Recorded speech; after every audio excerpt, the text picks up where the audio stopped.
Los años del muro. La vida en el Berlín dividido. 1961, a principios de año.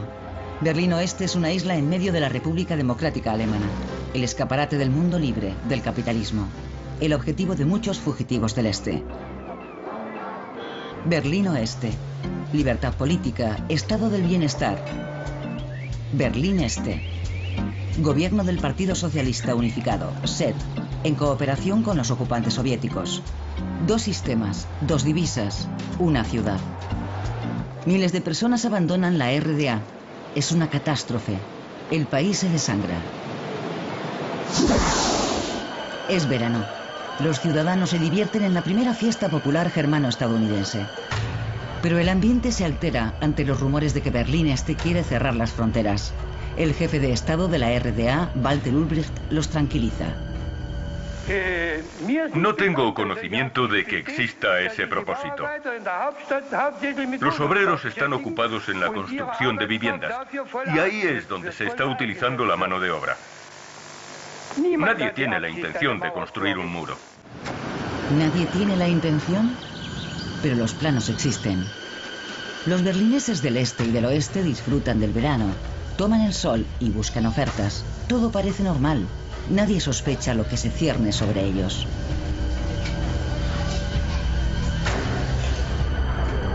El 13 de agosto de 1961 comienza la construcción del muro. La policía de fronteras y el ejército cierran la frontera, colocan alambre de espino, levantan barricadas, hincan postes de hormigón. La separación entre el este y el oeste se consolida. Los berlineses observan perplejos desde ambos lados. Están paralizados. El alambre de espino y las barricadas dividen la ciudad y separan familias. Los berlineses empiezan a comprender lo que implica en sus vidas.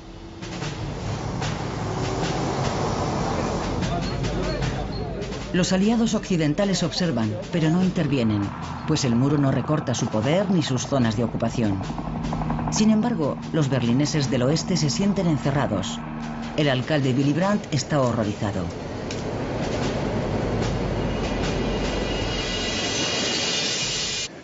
Lo que se está construyendo en el centro de Berlín no es ningún tipo de frontera internacional, sino el muro de un campo de concentración. 27 de octubre. Duelo al sol en Friedrichstraße. Confrontación en el Checkpoint Charlie. Los tanques estadounidenses y soviéticos se acercan a la frontera.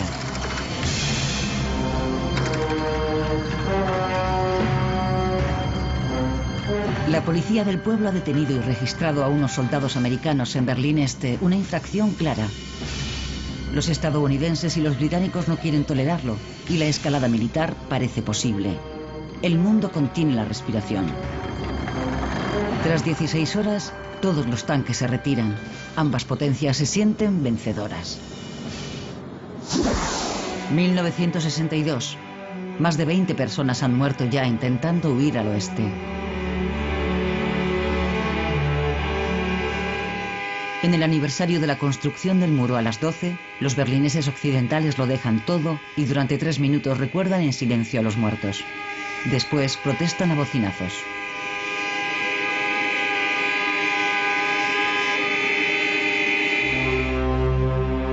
Días más tarde, el 17 de agosto, la estudiante de Berlín Oeste, Margit Hosini, celebra su cumpleaños cerca del Checkpoint Charlie y contempla cómo Peter Fechter, un berlinés oriental, es abatido cuando intentaba huir.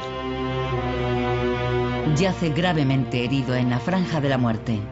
Margit es testigo de su lenta agonía.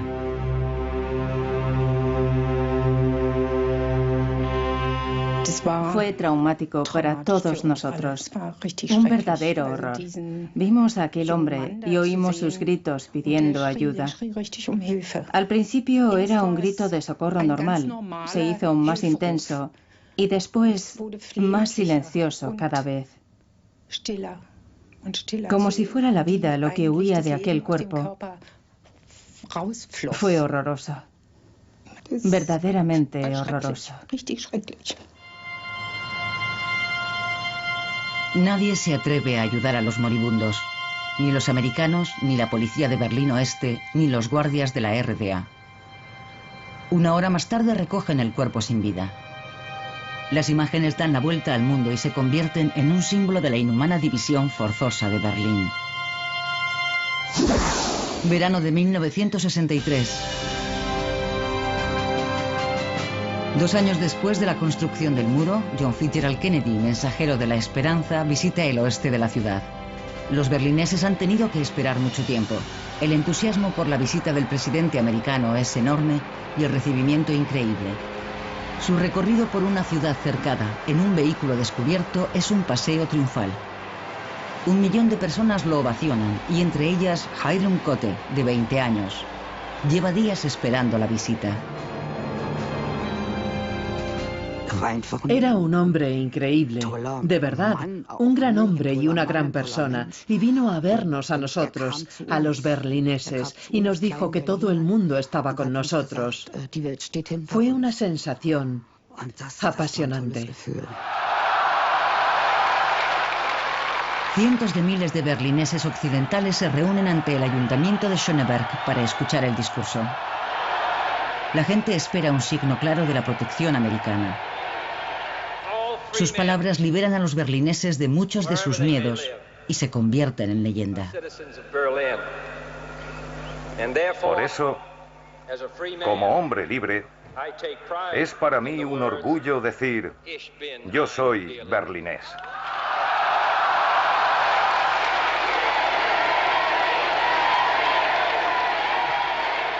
Entonces el pueblo rugió. Estoy segura de que se oyó hasta en el distrito de Pankow. Fue increíble, una experiencia que ninguno de los presentes olvidamos. En diciembre, el muro se vuelve un poco más permeable, al menos para los occidentales.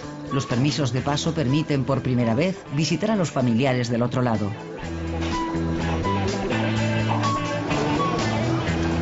Cientos de miles de berlineses occidentales quieren cruzar y hacen cola durante horas y a pesar del frío ante la agencia emisora. El 19 de diciembre se abre por primera vez una pequeña grieta en el muro, solo durante unos días y solo para occidentales. Un reencuentro tras más de 2 años, un arrebato de euforia. Berlín Este y Berlín Oeste se abrazan.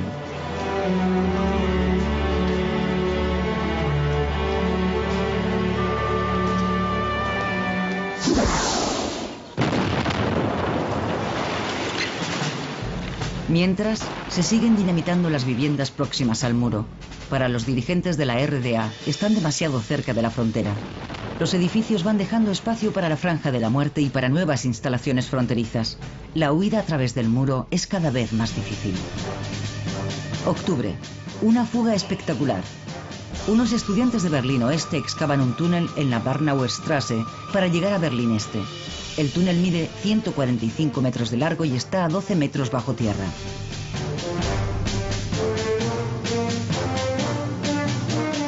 Fue el más largo, profundo y exitoso de los túneles construidos. 57 personas consiguieron huir del este al oeste. La construcción duró medio año. Entre sus autores está el estudiante de Derecho Peter Schulenburg. La motivación es su indignación por la construcción del muro y la solidaridad con los habitantes del este. Poder llegar del este al oeste en un par de minutos causaba una alegría que ni los fugitivos ni quienes les ayudamos éramos capaces de expresar.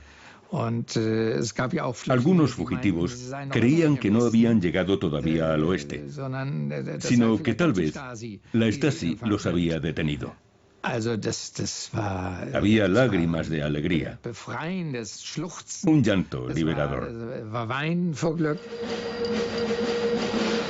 Pero el túnel es descubierto.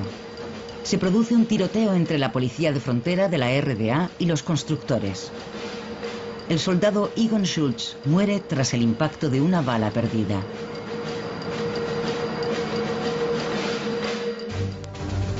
En Berlín Este, el fallecido es considerado un mártir. El gobierno del SED utiliza el trágico desenlace como propaganda.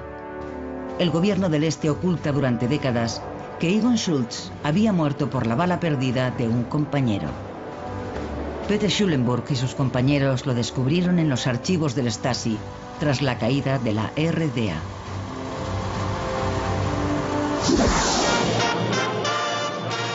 Se inaugura el Europa Center en la Breitscheidplatz, un nuevo símbolo de Berlín Oeste, el escaparate del occidente dorado. Con sus 86 metros de altura, es por entonces el edificio más alto de la ciudad. El orgullo de la sociedad de consumo, docenas de tiendas y restaurantes de sabor internacional. Y además, se ve desde el este. Pocos días más tarde, unos cazas atraviesan el cielo de Berlín. MiG soviéticos sobrevuelan la ciudad a baja altura. Muchos cristales se rompen, también en el Europa Center. El motivo de la amenaza soviética es una sesión parlamentaria celebrada en Berlín Oeste. Para la RDA es una infracción del Tratado sobre Berlín. Berlín Oeste no pertenece a la República Federal. Berlín Este bloquea entonces durante horas varios pasos fronterizos, ocasionando graves retenciones. ¿Cuánto tiempo llevan de viaje? Llevamos aquí 15 horas. Tanto tiempo que ya he perdido la cuenta. La sesión se celebra según lo previsto, a pesar de los esfuerzos por impedirla. El derecho del Parlamento Federal a reunirse en Berlín es inviolable. Los aliados occidentales no comparten esta opinión. Para evitar confrontaciones, prohíben que el Parlamento vuelva a reunirse en Berlín Oeste. 2 de junio, Berlín Oeste extiende la alfombra roja para el Shah de Persia. Para el monarca y su esposa Farah Diba se utiliza el máximo nivel de seguridad.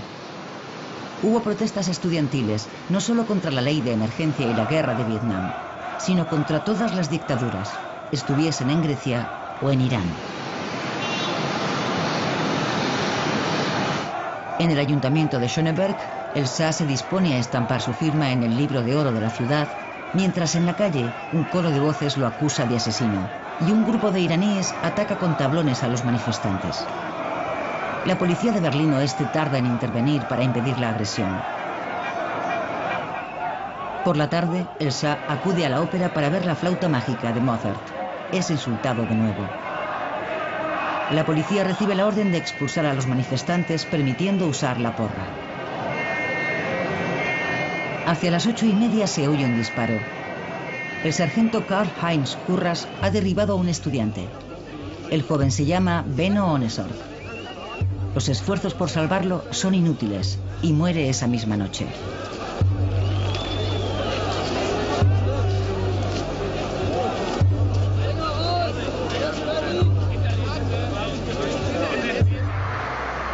Tras la muerte de Ohnesorg, muchos estudiantes salen a la calle y el movimiento de protesta se radicaliza. El famoso 1968 empezó el 2 de junio de 1967. El cadáver de Ohnesorg viaja hasta Hamburgo acompañado por más de 15.000 personas.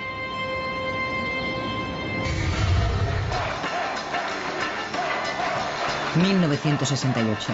La avenida Kurfürstendamm acoge manifestaciones contra la guerra de Vietnam, la editorial Springer, la dictadura griega, los tanques en Praga, las leyes de emergencia. El 17 de febrero, durante una protesta contra la guerra de Vietnam, el centro de Berlín Oeste vuelve a ser el escenario de un enfrentamiento. Algunos berlineses mayores, marcados por el aislamiento de la ciudad y el apoyo de Kennedy, quieren impedir que esos jóvenes y sus ídolos mancillen su fidelidad a los Estados Unidos. Rudi Dutschke era el rostro más famoso de la llamada oposición extraparlamentaria. El descontento con los considerados alborotadores y pendencieros se dirige sobre todo contra él. El 11 de abril recibe un disparo que lo hiere gravemente. El agresor llevaba un artículo del periódico ultraderechista Deutsche Nationalzeitung, titulado «Detengamos a Dutschke o habrá una guerra civil». Por la tarde, una manifestación de unas 3.000 personas llega a la sede de la editorial Springer. Se lanzan piedras y la situación se complica cuando un grupo rompe el cordón policial e intenta alcanzar el edificio. Pretenden asaltar la redacción.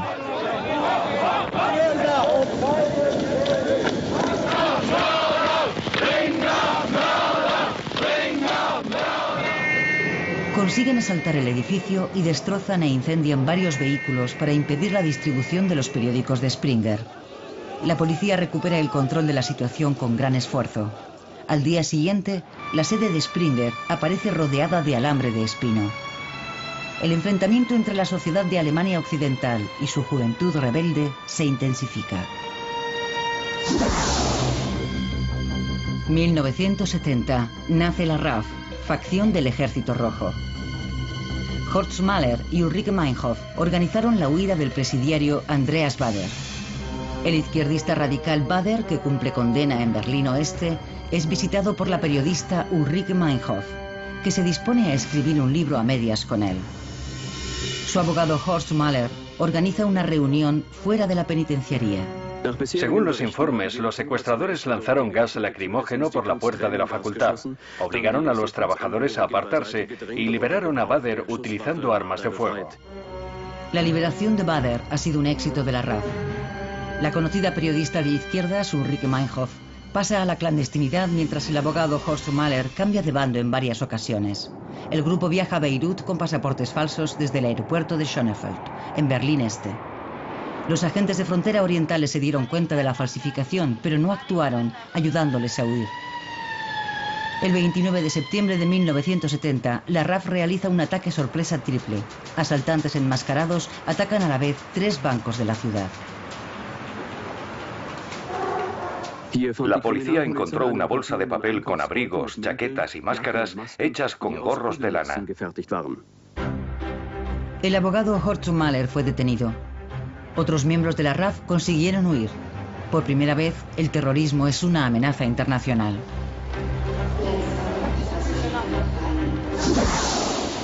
...1971... Muchas novedades al este. Casi 10 años tras la construcción del muro, comienza una nueva era. Primavera en el Comité Central, el histórico dirigente del SED pierde el poder. Walter Ulbricht debe irse. Se trata de un derrocamiento con el sello de Moscú. El sucesor en la Secretaría General es Erich Honecker, hasta entonces el número 2. Honecker promete crecimiento. Debe haber progreso en todos los sentidos. La esperanza del acercamiento. Las 4 potencias vencedoras llevan meses negociando en el edificio del antiguo Consejo de Control Aliado en Berlín Oeste. 25 años después del fin de la guerra, la situación de Berlín, especialmente de Berlín Oeste, debe aclararse. El 3 de septiembre de 1971, Estados Unidos, Reino Unido, Francia y la Unión Soviética firman un acuerdo cuatripartito. Es un logro histórico. Bien está lo que bien acaba. El acuerdo cuatripartito regula el estado de la ciudad dividida, la libertad de movimiento y la relación entre Berlín Oeste y la República Federal, sus vínculos políticos y de transporte. Tras el acuerdo se firman otros convenios, como el Acuerdo sobre el Tráfico, que facilita los viajes para los berlineses occidentales, garantizando la libertad de movimiento entre Berlín Oeste y la República Federal. Nuevas libertades que incluso el famoso playboy berlinés Rolf Eden acoge con entusiasmo.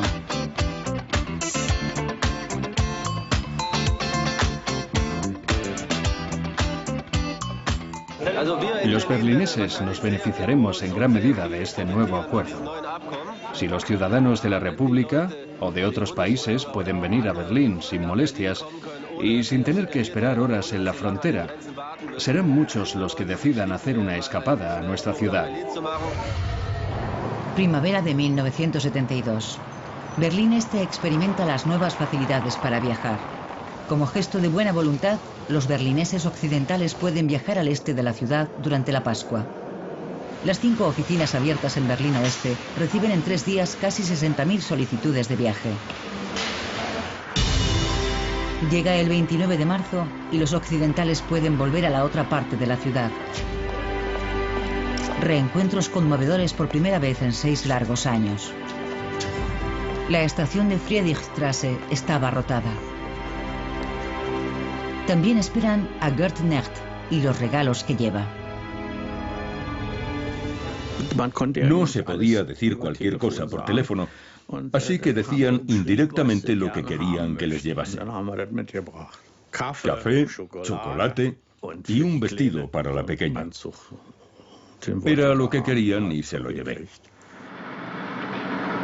Para muchos era una visita a una ciudad extraña. El centro estaba casi irreconocible. 1973.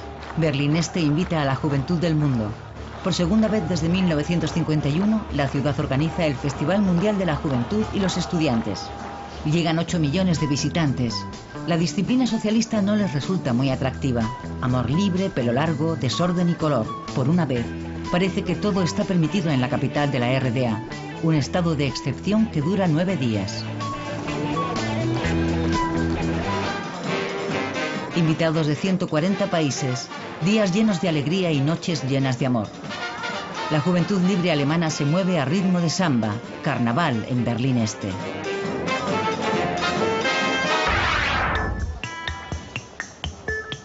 El colorido del consumo occidental llega a Berlín Este.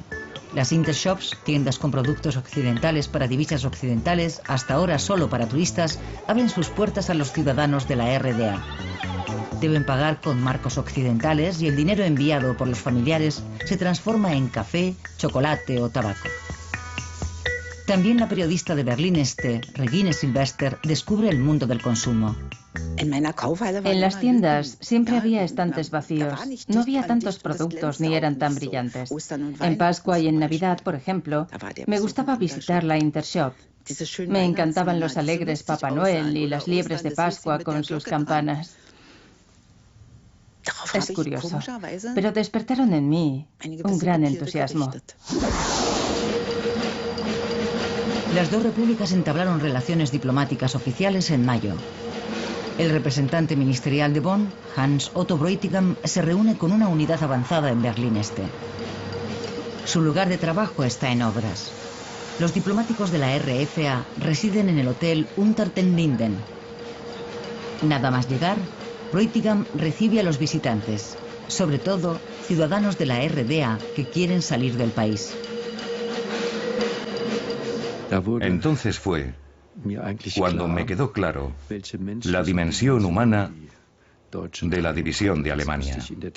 En la teoría ya lo sabía, pero enfrentarse cara a cara con ciertas situaciones me hizo ser más consciente. Vino un niño de 13 o 14 años que no podía visitar a sus padres. Era muy duro. 6 semanas más tarde termina la construcción de la misión permanente, llamada popularmente la Casa Blanca. Un trozo de la República Federal en medio de Berlín Este. Günter Gauss es el primer representante permanente. 1975. Un niño de origen turco está jugando a la pelota y esta cae al río Spree. Chitin Mert quiere recuperarla y se tira al agua. Los bomberos de Berlín Oeste llegan enseguida, pero no pueden ayudar. En esta zona, el Spree pertenece a Berlín Este. Sabíamos que no podíamos entrar en el agua en esta zona fronteriza. Nos dirigimos a los agentes de frontera de la RDA. Fui a hablar con un soldado que prometió ayudarnos. Sin embargo, la ayuda tardó bastante en llegar. Cuando el barco de la policía de frontera de la RDA llegó al lugar del accidente, solo pudo recuperar el cadáver. Fue una de las víctimas más jóvenes del muro de Berlín. En pocos años, 4 niños se ahogaron en el Spree. El este y el oeste llevaban meses negociando sin éxito un acuerdo sobre rescates.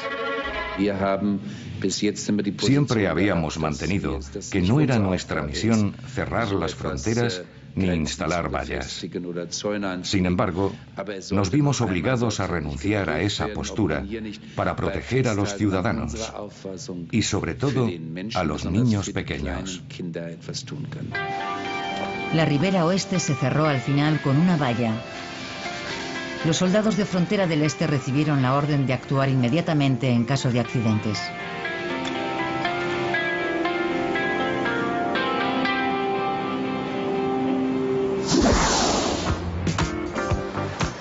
En Helsinki, 35 estados firmaron el acta de la Conferencia sobre la Seguridad y la Cooperación en Europa, la RDA entre ellos. El acta regulaba la relación pacífica y la cooperación en economía y ciencia. Además, establecía derechos humanos y derecho civil. En Berlín Este fue bien acogida. Digamos que por primera vez quizá podamos viajar a alguna parte, a donde queramos. ¿Qué puedo decir? La reunificación familiar. Mis padres viven al otro lado, así que podré visitarlos. Cumbre en Helsinki. El dirigente del SED, Erich Honecker, y el canciller general Helmut Schmidt se ven por primera vez en persona. La RDA se siente valorada, reconocida internacionalmente. Es el gran triunfo de Honecker. Las democracias occidentales están satisfechas de que todos los estados hayan reconocido los derechos humanos y las libertades básicas. El acta de la Conferencia de Helsinki en 1975 marcó un hito en las relaciones entre el este y el oeste. Sin embargo, la normalidad entre los alemanes todavía estaba lejos. 17 de enero, primer viaje especial del Concorde entre París y Berlín. Velocidad supersónica y diseño futurista. Comienza una nueva era para el transporte aéreo.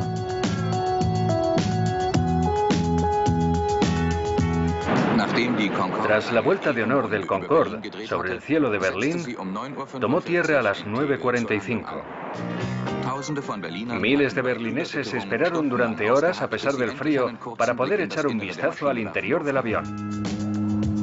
El Concorde, una visita infrecuente en Tegel. Para los vuelos a Europa desde Berlín Oeste, el avión supersónico es demasiado caro. El 23 de abril se inaugura el Palacio de la República. Este impresionante edificio de la antigua Plaza Schloss es la nueva joya de Berlín Este. Hay mucho que ver en el palacio, obras de arte en los vestíbulos, diferentes bares y restaurantes, boleras, discotecas e incluso una oficina de correos. El palacio debe ser un símbolo. La capital de la RDA es una ciudad de progreso y bienestar. El corresponsal de la televisión pública occidental, Lothar Lobe, manifiesta su aprobación. La construcción es de la mayor calidad. No se ha escatimado en dinero ni en material.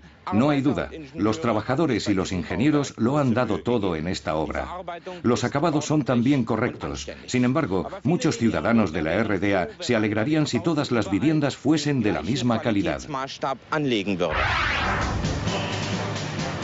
Ese verano empezó la construcción de nuevos segmentos del muro. El muro del 75 debía ser más duradero e impedir los intentos de fuga. Un efecto inesperado. El muro blanco se convierte en un lienzo perfecto y atrae a artistas de todo el mundo a Berlín Oeste. 1979. La agitación en el oeste se debe al Palacio de la Megalomanía, el Centro Internacional de Congresos o ICC. Casi 1.000 millones de marcos, el doble del presupuesto inicial.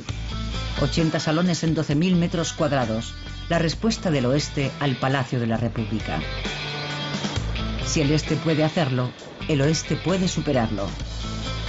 A la inauguración del mayor centro de congresos de Europa acudieron personalidades de todo el mundo. Solo los invitados de la RDA se excusaron. Con el ICC se ha inaugurado un nuevo capítulo en la historia de Berlín. El presidente Walter Scheel espera que este capítulo tan caro sea un gran éxito. Celebridades como Udo Jürgens acudieron a la fiesta. Una dura batalla por los canapés en el nuevo edificio del oeste. Las palabras de elogio se repetían en esa velada histórica. El actor Harald Junke, toda una institución, se mostró impresionado.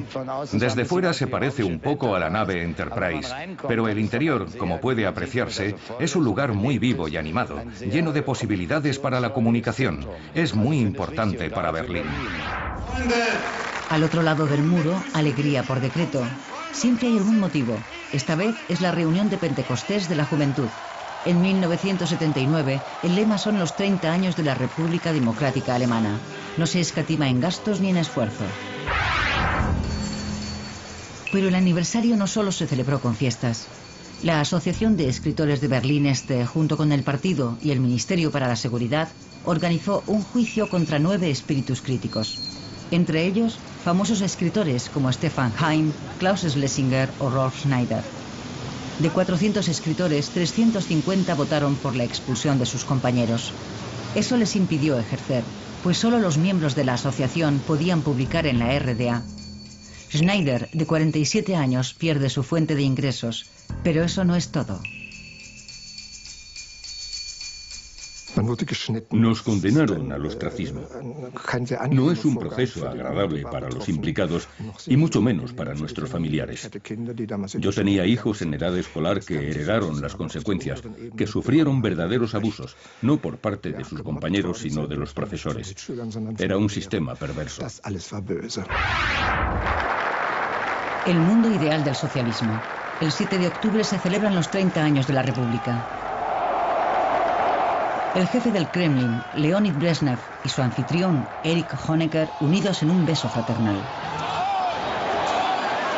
Brezhnev y Honecker codo con codo. Comienza una gran celebración. Pero el teatral desfile por Berlín Este, a un tiro de piedra del muro, tiene un aire anacrónico, anticuado.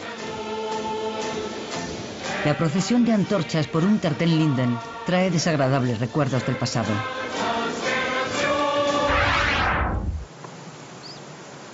Seis días más tarde se oyen disparos junto al muro.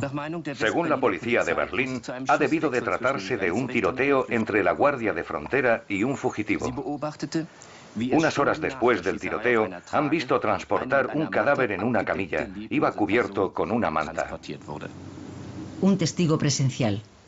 De repente oí disparos. Una serie de disparos. Después gritos. Y después silencio. Octubre de 1979. Un muerto sin nombre junto al muro de Berlín. Un suceso sin resolver. En el oeste, 1980 es el año de la iniciativa civil. Los ocupas exigen contratos de alquiler para sus viviendas de Kreuzberg. Ocupación contra los derribos. El Senado ha decidido derribar las casas de la era industrial en el distrito, acabando así con numerosas viviendas a buen precio. El distrito lleva años sin recibir inversión y muchos habitantes esperan la demolición en edificios ruinosos.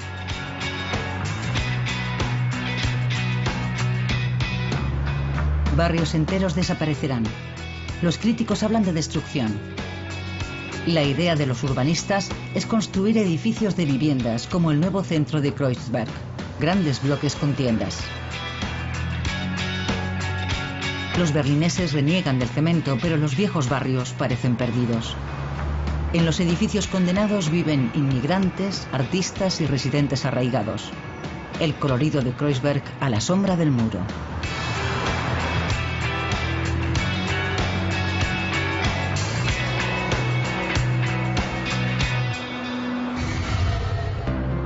Mayo de 1981. Elecciones anticipadas en Berlín Oeste. El proceso electoral da vida al Parlamento de la ciudad. Por primera vez obtiene representación la lista alternativa, los Verdes de Berlín. Además, tras 2 décadas y media, la Unión Demócrata Cristiana recupera la alcaldía con Richard von Weizsäcker. El senador de Interior es Heinrich Blumer, un político controvertido. Mientras unos valoran su compromiso, otros temen su dureza. Espero que todo mejore con el nuevo Senado. También el problema de la ocupación de casas. Los criminales se ocultan allí. Hay que hacer algo cuanto antes. Que Blumer sea el responsable de Interior es una buena noticia. Una mala noticia para los ocupas y otras buenas personas. En septiembre se recrudece el enfrentamiento entre el Senado y los ocupas. El senador de Interior, en una demostración de fuerza, manda desalojar 8 casas en un mismo día. Hubo porras y gas lacrimógeno, adoquines y barricadas, duras batallas campales. Heinrich Blumer estaba presente. En una de las casas desalojadas concedió una conferencia de prensa en la que se mostró muy duro, una provocación.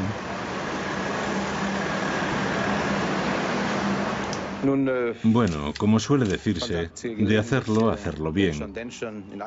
Era necesario hacer una limpieza. Y después de actuar con relativa moderación y de un aviso previo, nos pareció correcto y factible hacerlo todo de una vez. Los manifestantes se concentraron ante el edificio y la policía se dispuso a desalojarlos. Klaus-Jürgen Rattay, de 18 años, murió atropellado por un autobús urbano.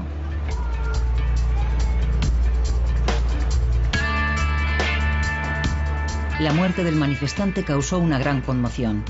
Lumer negó cualquier responsabilidad.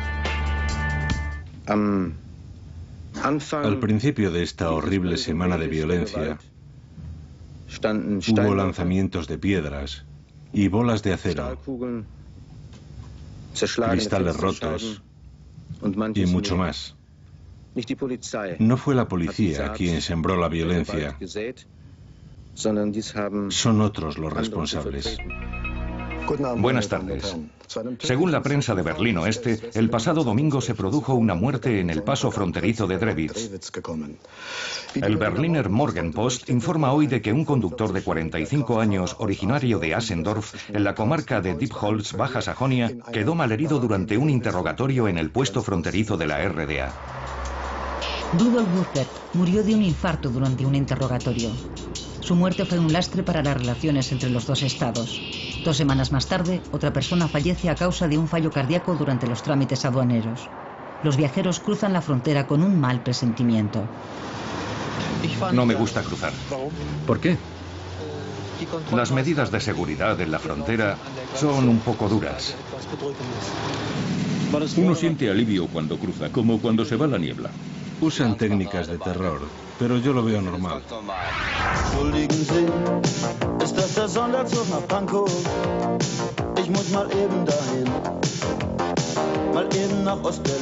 Las emisoras de radio llevan meses emitiendo al otro lado del muro una canción que se convertirá en un himno clandestino. Tren especial a Pankow. El rockero alemán Udo Lindenberg se autoinvitaba de forma irreverente a Berlín Este. ¿Se trata de una provocación? De cualquier modo, pone a los dirigentes del SED en una situación incómoda. Al final, Udo canta en el Palacio de la República. Puedo cantar lo que quiera. No me dirán, como algunos se imaginan, que cante solo una u otra canción. No. Y que diga esto o lo de más allá. No se puede castrar al Lindy. No, eso no puede ser. Puedo decir y hacer lo que quiera. En realidad, el Lindy no pudo hacer todo lo que quiso. El gobierno de la RDA preparó un espectáculo propagandístico, Rock por la Paz. Cientos de fans esperaban a su ídolo ante el Palacio de la República. Se habían esforzado en vano por conseguir entradas para el concierto. Los asistentes son casi todos importantes miembros de la juventud libre alemana. Y eso garantiza el descontento. Mientras Udo Lindenberg se presenta ante el público elegido, fuera comienzan las detenciones. El rockero no se entera de lo que sucede. Für den Frieden und für alle Menschen in der DDR.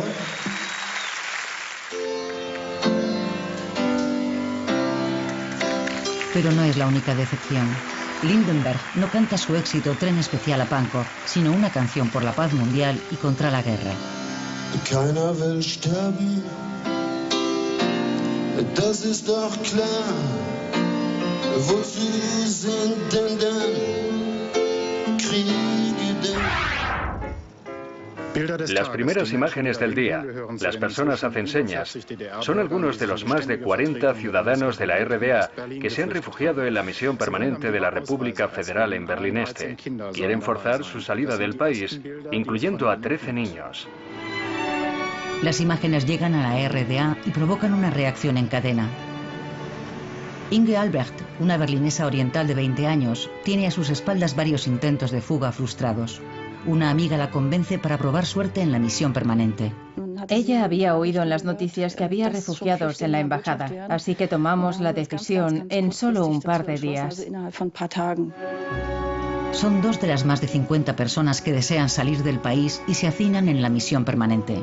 La situación es insostenible. Nadie está preparado para alojar y proteger a tantas personas.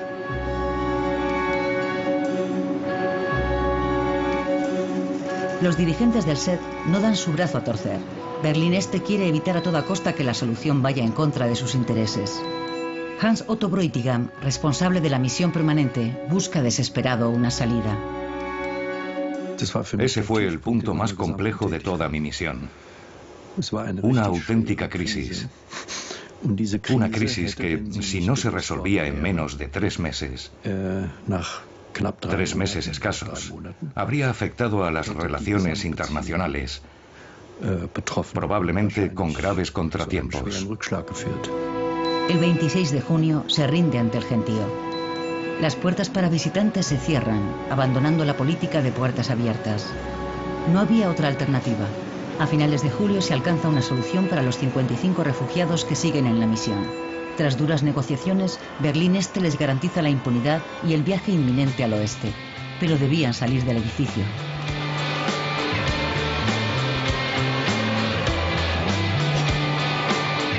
Inga Albrecht fue una de las últimas en salir. Su intento de fuga tuvo un final feliz.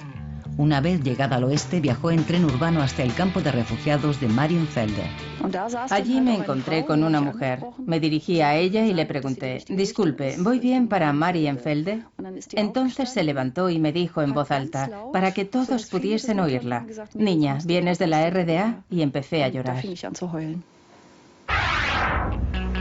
1986. Soldados estadounidenses. La presencia del ejército de la potencia amiga es habitual en Berlín Oeste. Con sus tiendas, restaurantes y discotecas han trasladado parte de su país a Berlín.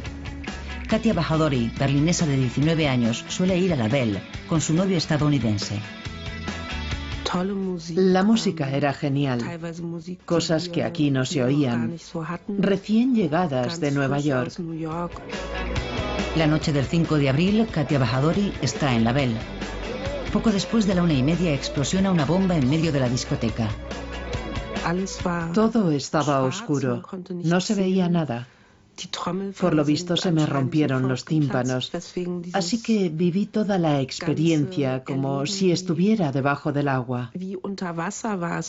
Fue muy rápido, pero también parecía suceder a cámara lenta, tan irreal como un sueño. La verdad es que estaba tranquila. Recuerdo que pensé, bueno, ahora te mueres. La pista de baile está llena de escombros. El atentado más grave de la historia de Berlín causó 3 muertos y 250 heridos. También Katia Bajadori fue trasladada al hospital con graves lesiones. La policía supuso que los responsables habían llegado de Berlín Este. Los americanos responsabilizan del atentado al jefe de Estado libio, Gaddafi. 1987. Berlín cumple 750 años y celebra su aniversario, en el este y en el oeste. ¿Quién tenía más que ofrecer? La capital de la RDA empezó la guerra cultural con un acto oficial y el himno nacional.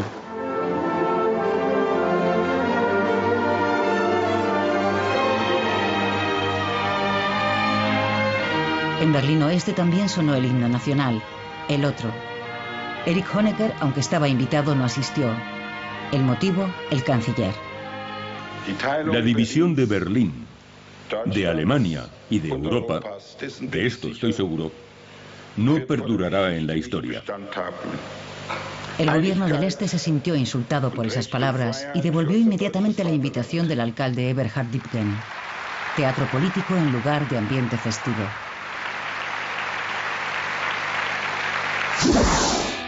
Primero de mayo en Berlín Oeste. El Día del Trabajo, un festivo muy pacífico. El agente de policía Helmut Sarlas acabó su jornada por la tarde, pero en torno a las 10 de la noche lo llamaron de nuevo. Kreuzberg estaba en llamas. Parecía que hubiésemos sufrido un bombardeo en Oranienstraße. Había pequeñas hogueras por las calles, como en una película de ciencia ficción. Coches en llamas, obstáculos por todas partes. Se oían aullidos, gritos y llantos. Fue aterrador. ¿Cuál era la causa de la catástrofe? Por la tarde, radicales de izquierda se hicieron con un coche de policía. Se dirigieron hacia la fiesta que se celebraba en el Lausitzer Platz. Cuando la policía intentó detenerlos, empezaron a lanzar piedras. La policía se defendió con gas lacrimógeno. El enfrentamiento duró hasta la madrugada. 245 policías resultaron heridos y 45 vándalos fueron detenidos. Solo entonces se pudo observar el alcance de los daños. Los bomberos, que casi no habían podido actuar durante la noche por los disturbios, seguían trabajando entre los cascotes de un supermercado saqueado e incendiado. El 12 de junio, el presidente estadounidense Ronald Reagan visitó Berlín Oeste para felicitar a la ciudad en su aniversario. Los disturbios se repitieron, disturbios antiamericanos. La policía, permanentemente en acción, llegó incluso a aislar una parte de Kreuzberg. Damas y caballeros, Su Excelencia, el presidente de los Estados Unidos de América, el señor Ronald Reagan, y su esposa, la señora Nancy Reagan. Ronald Reagan dio un discurso ante la puerta de Brandeburgo. Dos frases, dirigidas al jefe del Partido Comunista Soviético, Mikhail Gorbachev, y al mundo, quedaron grabadas en la historia. Secretario General Gorbachev, abra esta puerta. Señor Gorbachev, derribe este muro.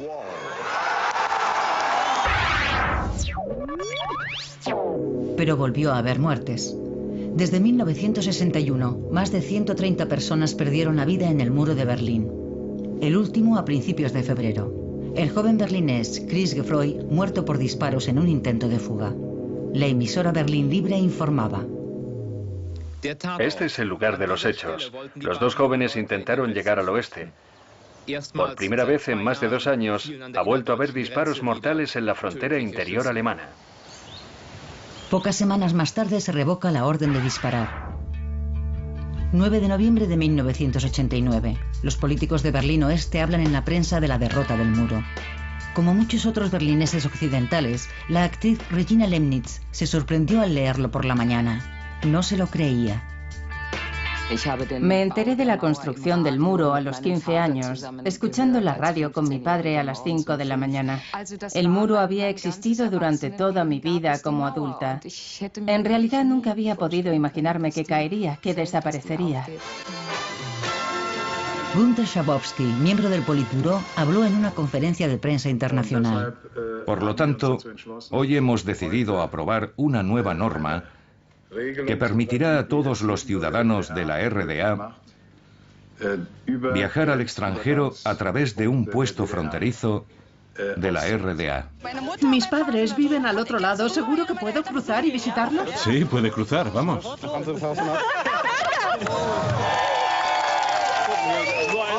Dios mío, podemos cruzar. La locura empezó esa noche en el paso fronterizo de Bornholmer-Straße. Se levantó la barrera.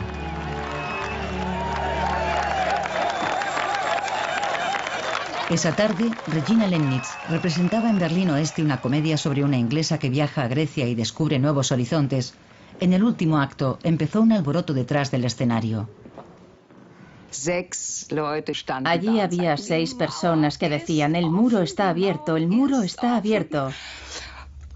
Entonces se levantó el telón. Una ovación. El teatro estaba lleno, unas 460 personas. Entonces rechacé los aplausos con un gesto. Todavía me emociono al pensarlo. Y dije: acaban de decirme que no solo es posible, viajar de Inglaterra a Grecia, sino también de Berlín Este a Berlín Oeste. El muro está abierto. Mi frase atravesó el teatro como una exhalación. Entonces, la emoción me embargó.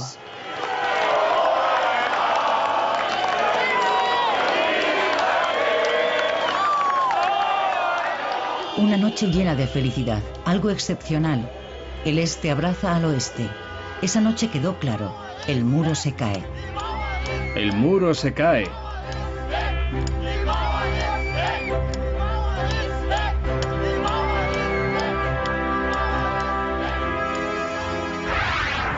Al día siguiente, Willy Brandt visita la puerta de Brandeburgo. En 1961, como alcalde, había presenciado la división de la ciudad. Estamos muy cerca del momento en el que el muro perderá todo el sentido, si es que alguna vez ha tenido sentido. Los berlineses podrán ser de nuevo una familia.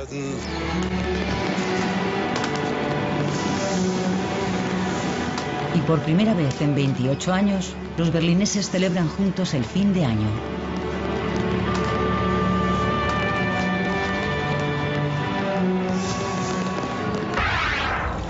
Agosto de 1990. El canciller Kohl se reúne con el ministro presidente de Messier. El proceso de unificación está en marcha. Las 4 potencias vencedoras de la Segunda Guerra Mundial han acordado devolver la soberanía a Alemania.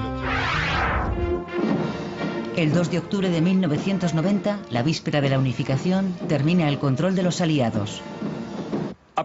Los 3 gobernantes militares de la ciudad y los enviados han escrito una carta al alcalde en la que ponen fin a las funciones de la comandancia aliada, según explica el comandante británico Corbett. Corbett ha presidido la sesión de hoy. Tras 45 minutos de reunión, puso fin a la última sesión con, en sus propias palabras, un buen mazazo.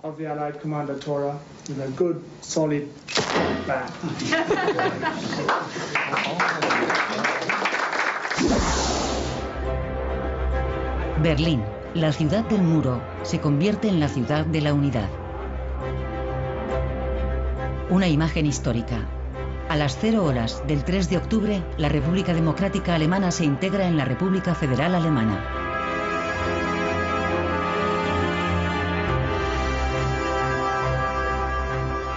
El presidente federal, Richard von Weizsäcker, habla desde la escalinata del Parlamento.